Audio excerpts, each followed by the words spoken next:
People of the internet, welcome back to another video. It is I, Don Thomas, back in here with another one. As always, folks, the likes, the comments, and subscribes are all greatly appreciated. Thank you so much for the support on this channel. Without further ado, let's go ahead and dive into today's topic, folks. Got a video pulled up here. It comes from a channel called More Perfect Union, in which they entitled the video, How Corporations Are Secretly Poisoning Our Food Supply. Folks, I typically speak on these things from time to time. Not too long ago, I spoke about a video of some Chinese nationals who attempted to smuggle in some fungus into the United States with the intention of contaminating and harming the food supply, agriculture, and things of that nature. A lot of these things are happening in the world, folks, but it looks like the story is happening here. I typically speak on these things well, too, in terms of just the food we eat, AI technology, all the things that are happening within this world that we should all maybe be aware of, so that way we can move accordingly when we are shopping and using these products or eating these foods or buying these products or whatever the case is, right? Of course, I'll share my thoughts. I encourage you guys to share your thoughts down in the comment section below. Let's get into it. We sat here and ate beef 3, 4, 5 days a week for, as far as I'm concerned, over a decade of contaminated beef. How much is in my system? How much is in my kid's system? Is it going to kill them before they get a life? It's hard to say. There's something poisoning America's farms. A chemical that was built in a lab decades ago by companies who knew in private that it was highly toxic. Now that chemical is showing up almost everywhere. It is a Pandora's box. It's going to blow up and people are going to find out it's in everything and it's in everyone, and there's nothing to clean it up and there's nothing to save you from it. Toxic PFAS, also known as forever chemicals. PFAS are in so many consumer products. Non-stick pans, Dental floss, computer chips, shampoos, and conditioners. Whether it's gone down the river and contaminated fresh drinking water for people, or if it's on farmland and you're eating it, it's out there. We have a mass poisoning of our population. Forever chemicals are linked to a number of serious health issues. How can a company knowingly have contaminated the groundwater? So, how did we get here? How did our farms become toxic waste sites? How did the Teflon in your nonstick pan become a full-blown public health crisis? And why has it taken so long for the government to take action? They knew about the problem for decades. And now they've got a chemical that can't be destroyed, it can't be cleaned up. If we don't get some real response real soon, we're all going to be in a real hell of a shit show mess. Let's pause it right there real quick, folks. Hell of an intro. Folks, videos like these make me so upset because it's just like every day we get online and we hear about what not to eat, and oh, a new outbreak on this and a recall on that. Oh, the fruit, the food, a recall on this. Don't eat this. Tomatoes, strawberries, everything, folks. Water, plastic. These are topics that I speak about a lot on this channel as well too. Sometimes these videos do well, sometimes they don't. But nonetheless, I feel like, again, is in terms of just raising awareness for all of us, because we all eat food, right? So this can pertain to all of us. We all eat food. Some of us eat meat, some of us, nonetheless, all these household products, we all consume household products. Again, as I've said a million times before too, we all got to be mindful of the things that we eat and the things that we put on our skin, right? So that'd be your shampoos, your lotions, deodorants, whatever the case is. You even saw in this video your nonstick pans and dental floss and things of that nature. It feels like all these things are capable of making us sick, folks, and it's a little bit scary because this is like, what else are we supposed to use? Every time you think that you're onto something, like, oh, I found something that's good. Oh, it's organic. Oh, it's grass-fed. Oh, it's, lo and behold, all these things are tampered with, all of them. And really, really, I'm to the point right now, man, it's just like, just do the best you can, right?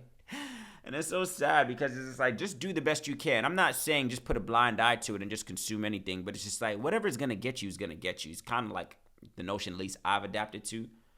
Because I, as somebody who exercises and tries to eat healthy and watches his sugar and watches his this and watches that, you can watch everything and still be eating things that are not good for you. What's the one thing I saw the other day? A lot of us are big on our supplements, right? So your supplements, your vitamins, even those things, the things that are supposed to be good for you and healthy for you, even those could have chemicals and this, that within it, whatever the case is. The supplements that you feel like are maybe working for you, maybe they do work in the short term. But in the long term, what are the long-term effects of a lot of these things that we're consuming on a daily basis, on a day-to-day basis is basically what I'm saying. Again, of course, the video is called How Corporations Are Secretly Poisoning Our Food Supply. It comes from a channel called More Perfect Union on YouTube. Let's keep watching and see if we could get a little bit more insight on this situation. Jason Grostick is a third-generation cattle farmer from Brighton, Michigan. We started back in the early 1900s. Back then it was a dairy farm. My dad took over things in the 70s. We lost him to a farming accident in 95. And then in 97, we decided to get out of the dairy and get into beef. There you go, have fun. That business was booming. We were growing steadily every year. We had plans of our kids taking over and doing it. 3 generations, could have been 4. But as we look at it now with PFAS shutting us down in 2022, there's no growth here. There's no more family farming. A few years ago, Jason got a call that he wasn't expecting from the Michigan Department of Agriculture and Rural Development. January 27th of 2022, got on a Zoom meeting with 4 people I'd never seen in my life. The head of MDARD, he starts apologizing, all sympathetic and this, that, and the other thing. And I finally said, what the hell are you talking about? You don't know? And I said, no, what? He says, well, we're serving you a seizure notice today. You're shut down. Nothing leaves the farm. Without warning, the state of Michigan had shut down Jason's farm, declaring it contaminated and unusable. They cited high levels of so-called PFAS on the land. This is the bucket of tags of all the animals we lost. Either they died because of it or we dispatched them to save them their own pain and misery. I mean, they took away my livelihood. They basically bankrupted me. They told me I'd be back in business in no time. Here I am, 3 years and a few months into it, and I don't have rights to the farm. The government took all that away from me. Wow. Over something I didn't do. I didn't dump the chemical here.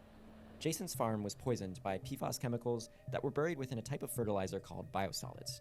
Every time you flush your toilet or do a load of laundry, that water goes to a wastewater treatment plant. And biosolids are the leftover byproduct of that process. For decades, the EPA has encouraged the use of biosolids as a cheap fertilizer. I'm not the only one that took biosolids. EPA said it's clean. State of Michigan said it was clean. And I'm on a small scale. Some of these farms are creating tens of thousands of gallons of milk a day. How many homeowners is that hitting? It's estimated that as many as 20 million acres of farmland across the country could be contaminated with forever chemicals. There's PFAS in West Virginia, New Mexico, Arizona, Wisconsin. I mean, it's showing its face everywhere. So how did this happen? How did forever chemicals end up in our waste? And who put the poison there in the first place? You know, and when Mr. Tennant first reached out to me and was concerned about his cattle, we thought, this is going to be a fairly straightforward, quick, easy case. We had no idea that we would be dealing with PFAS or any of these completely unregulated man-made chemicals. Man-made chemicals. Rob Bilott started out as a corporate lawyer who specialized in defending large chemical companies from environmental lawsuits.